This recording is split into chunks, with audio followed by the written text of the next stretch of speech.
Hello everyone. आज की video हमने बच्चों को डेडिकेट की है। वो छोटे छोटे बच्चे जो अपना सिम्टम नहीं दे पाते, वो छोटे से बच्चे जो सबकी खुशियाँ होते हैं, वो छोटे बच्चे जो रो दे तो सर पहाड़ जो है ना वो सर पे उठा लेते हैं। इतने अनोइंग हो जाते हैं कभी कभी कि पेरेंट्स दुखी हो जाते हैं। उस टाइम होम्योपैथी की कुछ ऐसी मेडिसिन्स जो आपको बहुत मदद करेंगी, आज मैं उनके बारे में डिस्कस कर रही हूँ। सबसे पहली मेडिसिन है हमारी कैमोमिला। कैमोमिला का जो बेबी होता है वो बहुत ज़्यादा टेंट्रम शो करता है, बहुत ज़्यादा। अगर उसे कुछ चीज़ चाहिए आप उसे दें तो वो रिफ्यूज़ कर देगा, वो उसको बहुत बुरे तरीके से फेंकेगा। उसका एंगर बहुत ज़्यादा हाई होता है, बहुत लाउडली चिल्लाता है, बहुत लाउडली हर चीज़ों से अपना एग्रेशन शो करता है। उस बच्चे को आप किसी पेरेंट से पूछेंगे ना आपका बच्चा इतना रोता है, आप उसे चुप कैसे करवाते हैं, तो वो आपको बताएंगे कि जब मैं इसे कैरी करती हूँ ये तभी चुप होता है, मुझे कोई काम नहीं करने देता, बस दिन भर इसे गोदी में लो और घूमते रहो तभी ये चुप होगा, वरना नहीं। उस टाइम आप समझ जाइए कि कैमोमिला इस पर बहुत अच्छा काम करेगी। तो कैमोमिला की 30 डोज आपको उसको 4 टाइम देना है।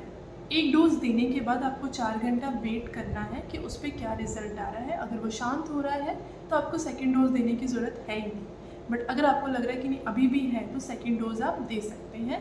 2 चम्मच पानी में आपको लगभग उसकी 2 ड्रॉप लेनी है और उस बेबी को देना है, क्योंकि बच्चा कभी भी फुल डोजेस नहीं लेता, कुछ निकाल देता है। अगर उसने 1 स्पून भी ले लिया तो वो सफिशिएंट है। इसके बाद हमारा सिन्हा का बेबी आता है। सिन्हा बेबी सब बेबी का बाप होता है। वो इतना रोता है कि आप कुछ भी दें, कोई भी कंडीशन हो, वो कभी चुप नहीं होता। उसके लिए आप उसका फेवरेट टॉय दें, वो चुप नहीं होगा।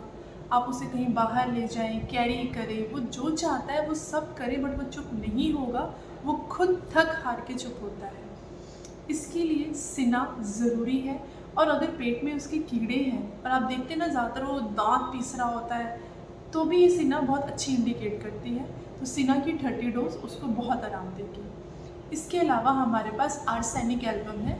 आर्सेनिक एल्बम का जो बेबी होता है वो भी रोता है, पर उसकी जो क्राई का साउंड होता है वो माइल्ड होता है, वो बहुत लाउडली चिल्ला के इरिटेटिंग टाइप का नहीं रोता। और वो अपने जितने भी टेंट्रम्स हैं वो अपने फैमिली को ही शो करता है, स्पेशली मदर को। सबको वो उतना तंग नहीं करता। जैसे अगर वो क्लिनिक पे आया तो अगर उसने सुसु पॉटी किया तो वो माँ को इरिटेट करता है, उस टाइम वो दूसरों को नहीं बताता। या आप उसको जब एग्ज़ामिन करेंगे तो वो नो डाउट डिस्कम्फर्ट तो फील करता है, बट वो आपको एग्ज़ामिन करने देता है। और इसमें सबसे मेन चीज़ क्या होती है, वो बचपन से सफाई वाला होता है। अगर उसने डायपर पहना हुआ है और उसमें वॉशरूम कुछ हुआ है, डर्ट हो गया है, तो वो तुरंत अपना रोना शुरू कर देगा कि उसकी मम्मा आए और उसका क्लीन करे। गंदगी उसको बचपन से ही नहीं पसंद होती है। इसके अलावा बेलाडोना भी मेडिसिन है जो बहुत अच्छा काम करती है।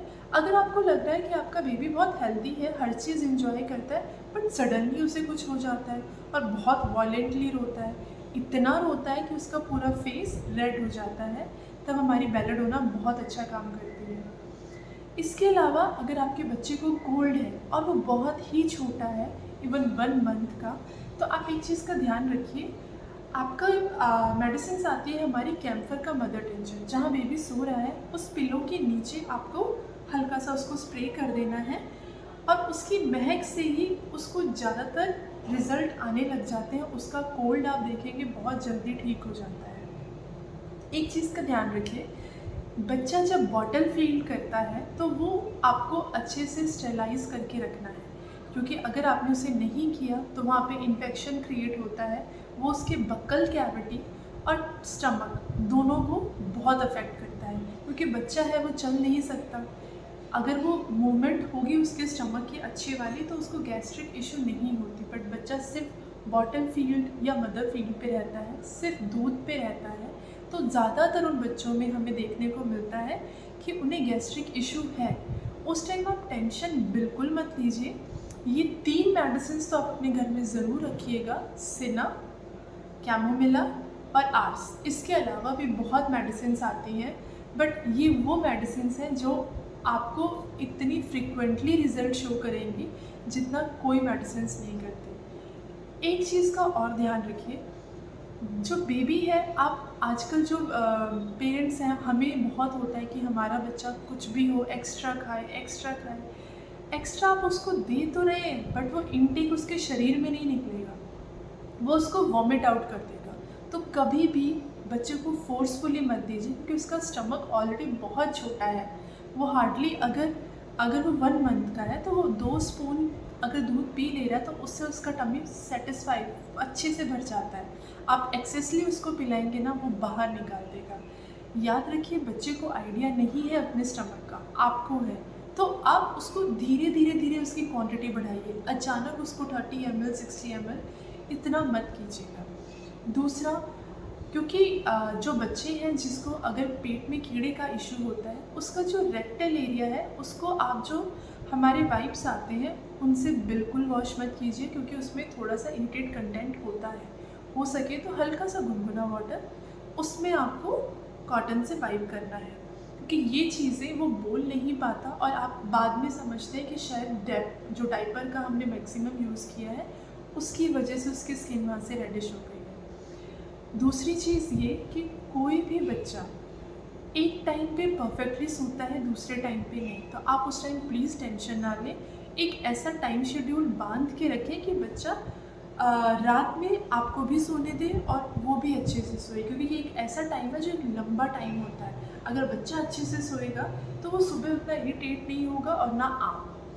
कुछ चीज़ें अगर आपको मुझसे और जाननी है तो प्लीज़ आप DM करें, मैं आपको रिप्लाई करूँगी। अब तक के लिए थैंक यू।